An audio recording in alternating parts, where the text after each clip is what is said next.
Tapos yung bahay ko pa sa Annapolis, naka-loan din sa Pag-ibig yun. Puro utang ako mga kabukas, kala nyo ba?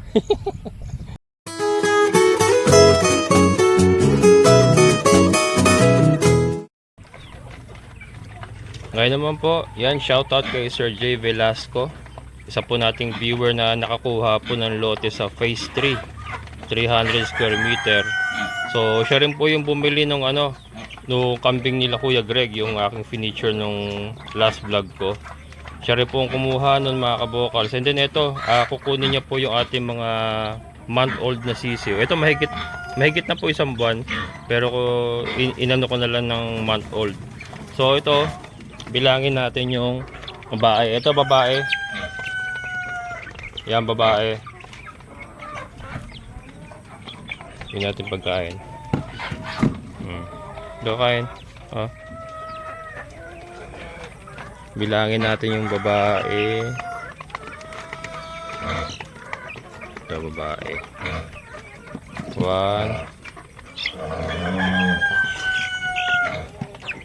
2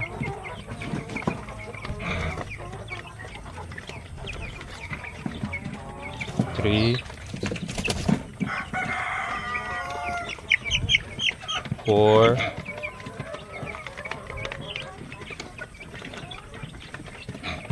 5. May babae rin to. 6 7. Kaganda 8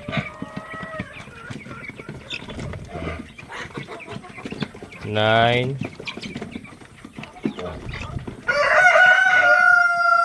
10. Puro babae pala halos. 10.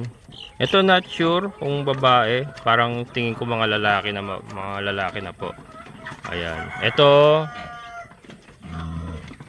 babae mga kabokals. So naglipara na. Ayan na.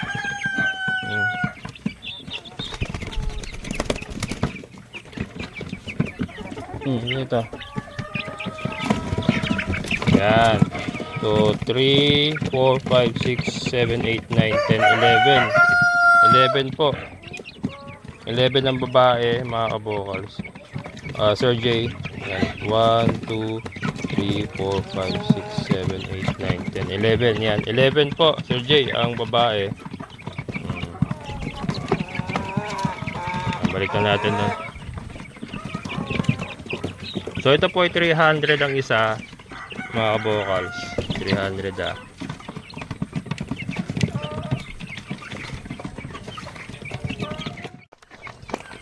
Ayan sir, 11 ang babae, 4 ang lalaki. Pero yung isa sa tingin ko babae pa yun eh. So kung babae yun, magiging 3 ang lalaki, 12 ang babae. Ayan. Mas gusto nyo kasi maraming babae mga kabokals.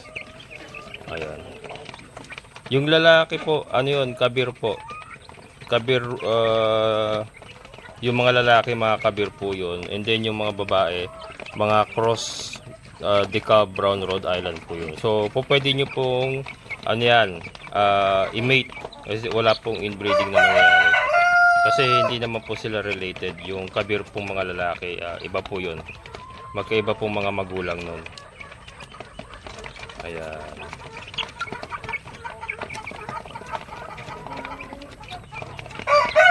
Then kasi nagpadala na siya ng 5,000. 300 nga pong isa nito. So 4-5, may sobrang 500. So ikukuha na lang kita dito, sir. Ito po para mahusto yung 5,000 na binigay nyo. Kasi nga 15 pieces lang po 'yon. Mapatak na 4-5 lang. So kukuha tayo dito ng isa na babae kasi babae nga ang gusto niya. Ayan. Para mahusto po yung ito kasi mas malalaki na po ito kaysa doon So para mahusto po yung 5,000, kukuha tayo ng isa dyan na babae. Ayan. Ayan po. Ito kung di ako nagkakamali, nasa sila. Mahigit 2 buwan na to eh. More or less 2 buwan na po. Mix po yan eh. Mayroon pong nauna. Kasi merong tatlo dyan. Merong tatlo, dalawa lang. Tapos pinagsama-sama ko lang sila rito. Kaya iba-iba po dyan. So, pipili na lang po tayo dyan ng babae na ano, malaki-laki na. Ayan. Ayan po. And yun nga, nagpa-reserve din po siya ng 3 babaeng biik. Ayan. So, getting ready talaga sa kanyang backyard farm. Ayan mga kabukal. So, hapon na tayo nakapag-vlog ulit.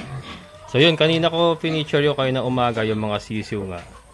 Ngayon, ito po yung ano, ating mga buntis na baboy, si Tricia. Siya nga pala, natapos ko na mga kabukal yung mga ano, repair natin. Ayan. Natapos ko na yung mga repair natin. Ito nga yung malaking ano, yung malaking tawag dito. Ni-repair natin yung mga ano nila, tinungkab na nila, yung minatkat nila. Ayun yung isa. Ayan. So ito po yung pagkukunan natin ng mga biik. So umorder siya ng 3 pang babae. Ayan, shoutout kay Sir J. Velasco from Riyadh, Saudi Arabia. Nasa Riyadh siya mga kabukals. Pero ipinagkakatiwala niya sa atin. Yun nga, yung mga sisu, bayad na yun. Binayaran niya na. Nag-send na siya ng payment. Yung kambing, bayad na rin po. Yung kambing nila Kuya Greg. Ayan, so maraming salamat sa pagtitiwala, sir. And then ano nga, yung lote nga na kinuha niya sa phase 3.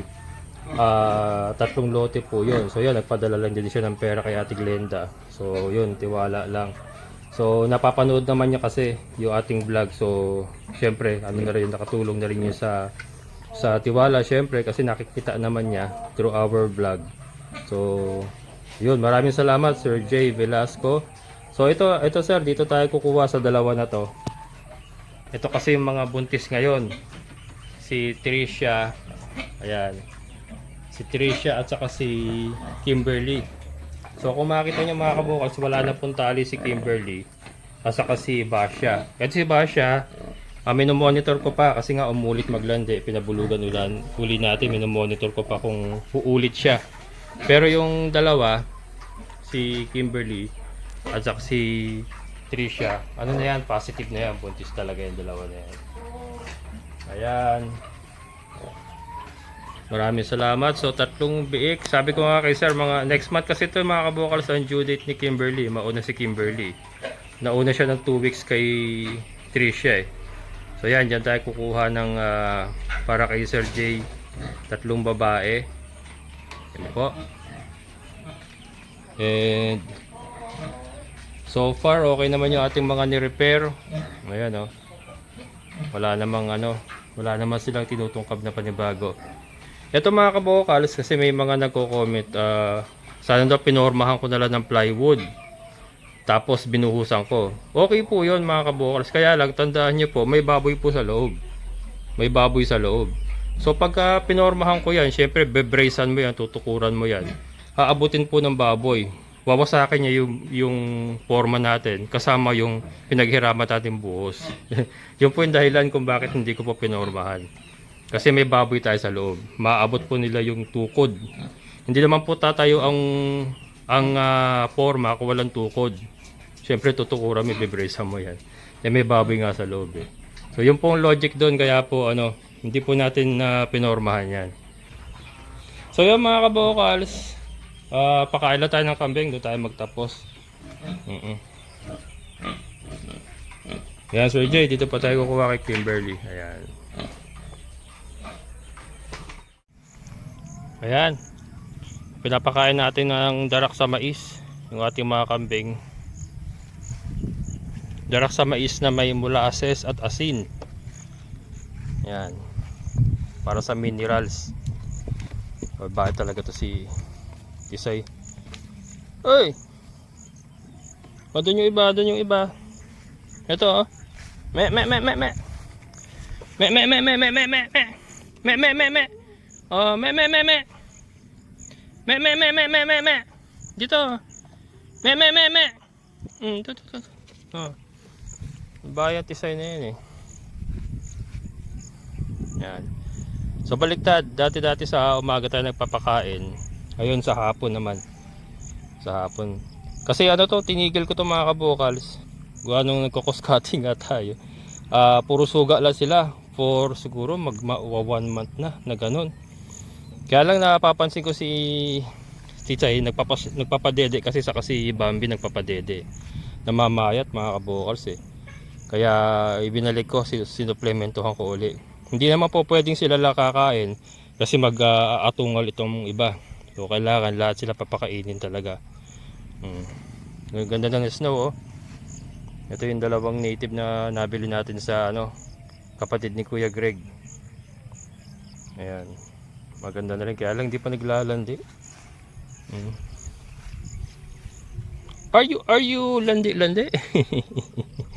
Wala, hindi pa naglalandi. Wala, stick na yan. Isay, ikaw talaga. Kaya na dyan.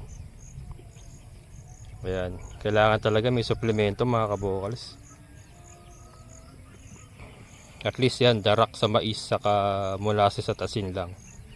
Ano lang naman yan, 1.5 kilo sa kanilang lahat na. Meron si Dagol doon, kumakain na si Dagol. Tapos nagdamo rin siya kanina si Dagol. Yun naman pagkain mga kabokals, hindi yung sinisindihan ha. Hindi, joke lang. Ayan. Ubos na kaya yun. Tignan nga natin kung naubos na ni Dagol. Problema kasi kay Dagol mga kabokals. Nanunuwag nga eh. Hindi ko tuloy mailabas eh. Last time kasi na-disgrasya ako nito mga kabokals. Kung di ako nakita ni partner, laki ng injury ko kasi naibagsak niya na ako eh. Naibagsak na, pumalo nga yung ulo ko sa lupa eh. Kasi sobrang lakas niya mga kabokals. Yung pagsuwag niya sa akin, nakita ko na siya napasugod, sisuwagin niya ako. Sinalag ko siya sa sungay niya, nadala pa rin niya ako. Kaya naitumba niya ako. Parang sa MMA na take down niya ako. Tapos sumampas yung ulo ko sa lupa. Galit na galit si partner. Sabi niya, wag mo na pakakawalan yan ha. Ayun, mag-isa lang tayo. Madalas ngayon mag-isa tayo. So wala tayong katulong. So in case magkaroon ng problema ng ganon, doon kayo, kain doon, kain. Kain pa, kain. Balik doon. Kakain pa. Mamaya pa papasok. Yan, in case na magkaroon uli ng ganong problema, mahirap yung wala akong kasama kasi hindi ko siya nabitawan nun eh. Kung hindi ko pa tinawag si partner nun, para siya yung humawak ng tali, hindi niya matatanggal si Dagol sa akin. Or hindi ko matatanggal si Dagol sa akin kasi hindi ko siya pwedeng bitawan.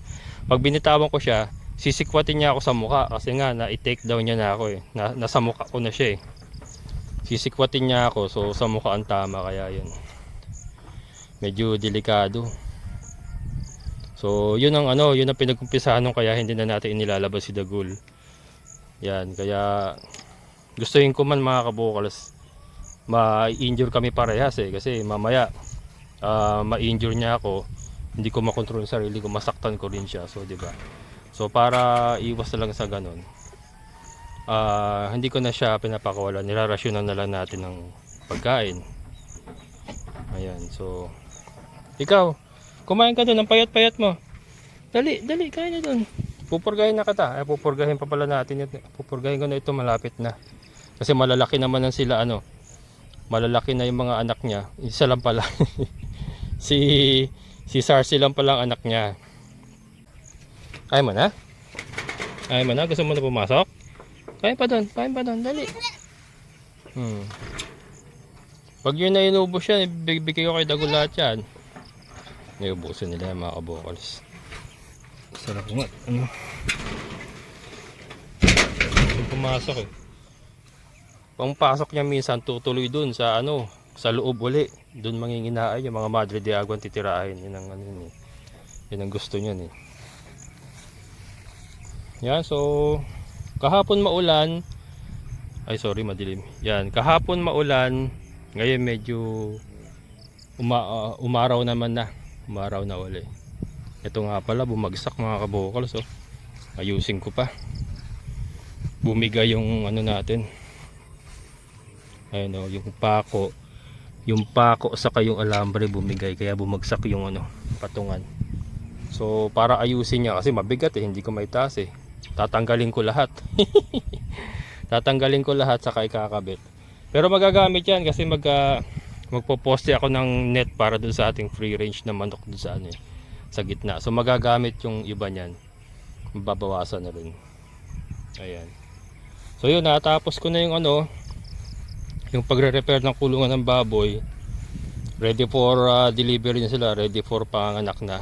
At least nawala yung mga butas-butas. Kasi mahirap yung may butas-butas na ganun, yung mga biik iinom sa ano, iinom sa ihi, kasi yung ihi mapupondo doon. Iinumin nila ihi saka yung maduming tubig. Kaya kailangan walang mga butas-butas na ganun. At saka yung mga nginangat-ngat nilang pader. Ayun, naayos na natin. Mahina kumain si Tisay ngayon Dati-rati malakas kumain ng ano to ng Daraksamis, kaya lang bully. Ayun, kumakain na uli. Nakikita ko naman siya, nanginginain naman, malakas naman kumain ng damo. Nandito. Bukas ko sila, sana umaraw bukas, doon ko sila dadalhin sa ano, sa lote ni Sir Jun sa baba. Mas malago ang damo doon Ito kasi, ano ko to nire-reserve ko to para pag maulan, yung alam niyo yung maulan na tapos sa araw ng konti, mga ilang oras, napapaalpas ko sila dito, and then pag umulan, pasok agad sila, mabilisan lang. Kaysa yung nasa sila sa baba, susunduin ko pa. So basa kami pare-pareho pag inabot ng ulan. Ayan. Salbahe talaga Pero ang ganda ng katawan ng dalawang to Lalo na to si Snow. Ang ganda na. Takaw, lakas kumain. Mistisa yan mga kabukas Yun yung ilong. Kulay pink. Mistisa yan Yan, maganda rin to si Snow Pagka nabulugan pa ni Dagol yan, mas magaganda anak yan. Ayan, thank you nga pala kay Sir Jay Ayun, nabili yung kambing nila nanay. Ayan. Dapat ako bibili noon. Ano ko na yun, dati ko pa sinabi yun na pagbebenta niya, sabi niya sa akin. Nagkataon na nasa critical wallet day tayo. Critical wallet day tayo ngayon. At maraming problema. Yung nga sakto, pasalamat ako kay Sir J. At kinuha niya yung mga sisiw.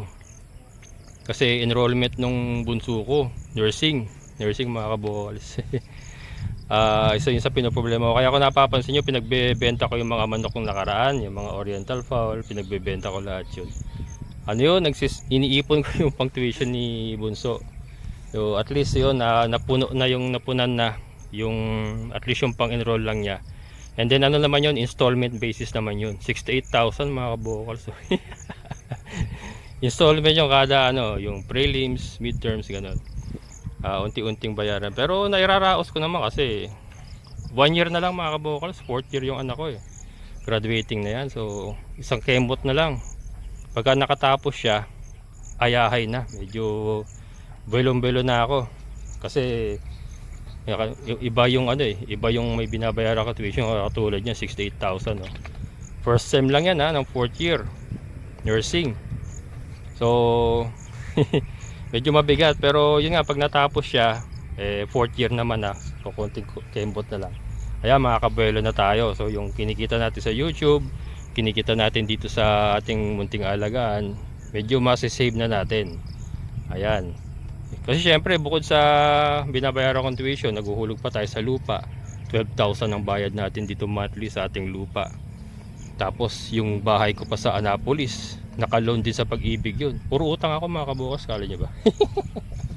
Wala At least yung utang na sa akin mapupunta, yung bahay naman sa Annapolis, yun, loan sa Pag-ibig yun, housing loan. So 'di ba? At least kung sakasakali mayroon ako may iwan sa aking mga anak. Yun naman ang doon. Pinaghirapan mo ng medyo matagal. At least makakasigurado ko na meron kang may iwan sa yung mga anak. Yan, 'di ba? So unti-unti lang. Lagi ko sinasabi, unti-unti lang. Pagka hindi mo kaya na biglaan, unti-untiin mo. Ganun lang naman 'yun So yun, maswerte pa rin ako at kahit papaano nakakakilos tayo at meron tayong mga properties na ito, inuhulugan natin itong lupa, yung bahay ko sa Annapolis. Rin yun nasa 13 years na ako mga kabukals, 25 years to pa yun, konting kembot na lang. Wala, stick na yan. Diba? Masarap kasi magtrabaho ng may purpose sa buhay. Mas mahirap yung wala kang plano sa buhay, wala kang, kumbaga walang pinupuntahan, di ba? At least may direksyon. So at least yun nga, konting kemot na lang sa aking bunso. 4th year na siya. Hayahay. Ayos. Konti na lang, konti na lang. Konting hirap na lang at makapagta-travel na ako. Hindi. Makapagta-travel. Ayan mga kabokals. Dalawa lang na may anak ko na babae. Pares babae. Yung panganay ko nga, graduate na rin yun, HRM siya. And then sa call center siya ngayon. Regular na rin. Ilang taon na rin siya, matagal na rin. Yun ang gusto ko sa anak ko pagka nakapasok sa trabaho yan, talagang tumatagal. Parang nagmana sa akin yun last company ko, Teletech mga kabokals, ang babanggitin ko na. 13 years ako dun, bago ako nag-resign. Itong huling resign ko na dumiretso na ako dito. Nag-vlog na lang tayo at nag-farming na lang tayo. 13 years ako dun. Bukod pa doon sa ibang pinasukan ko mga kabokals. Yung sabi ko nga doon sa kinukwento ko nakaraan, nag-start ako magtrabaho sa Jollibee mga kabokals. 17, 18 years old ako noon. Tapos tuloy-tuloy na yan mga kabokals. Kung ano-ano ng trabaho pinasok ko, restaurant, mas marami sa fast food. Pero nung habang tumatanda ako, syempre nagbabago na. Pumapasok na ako as driver, company driver, utility, promodizer. Nag-promodizer din ako sa mga appliance center. Pumasok ako dyan mga kabokals. Tapos restaurant, ayan. And then yun nga, nag-training tayo sa Testa. Luckily nakapasok tayo sa call center. So yun pong kwento. So yun, unti-unti lang mga kabokals. Yan ito nga, may share ko lang yung nakaraan nga. Problemado ko nga ako sa tuition ng anak ko. So di ba, basta ka lang, tumawag ka lang sa Panginoon, patuloy ka lang magsikap, huwag kang susuko. Magugulat ka na lang, may bigla-biglang papasok na blessing. Ayun nga, na naitawid natin yung pang-enroll ng anak ko dahil sa mga naibebenta nating manok. Syempre tulong na rin nung ibang pinagkakitaan natin, katulad ng pag-ahente ng lupa, yung mga komisyon na nakukuha ko, sweldo natin sa YouTube. Ayan. So nagtulong-tulong yung mga kabokals, nagtulong-tulong hanggang sa naitawid. So yun ang kwento ni kabokals. At hindi nyo inubos, so ibibigay ko kay Dagol yan. Kaya mga kabokals, medyo dumidilim na. So dito na lang natin tatapusin. Ayan, pasensya na, marami na naman ako na ikwento. Ayan, so maraming salamat. Amazing na buhay. Bye bye.